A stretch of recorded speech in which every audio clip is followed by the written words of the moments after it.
এই যে তার সন্তান সোহাগ মামলার এই বাদীর ছেলে, তার নিজের মুখে শুনেন মামলা দেওয়া হয়েছিল কিন্তু পুলিশ মামলা গ্রহণ করে নাই, পুলিশ তার মামলা গ্রহণ করে নাই। আজকে পুলিশ ভিন্ন খাতে এই মামলাকে নেওয়ার জন্য ষড়যন্ত্র শুরু করছে। সব জায়গায় চাঁদাবাজি, শরিয়াতপুর বাস সব বন্ধ, শুনলাম আজকে তাদেরকে বহিষ্কার করা হয়েছে।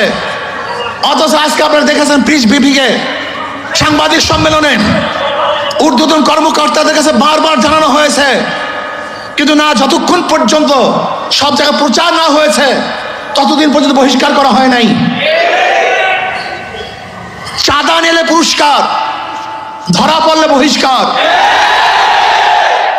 ভাইরাল হলে গ্রেফতার।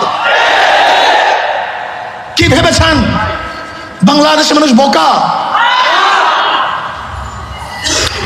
আজকে আমাদেরকে জিম্মি করে ফেলছে। দল এই খুনের দায় দায়িত্ব গ্রহণ করবে না।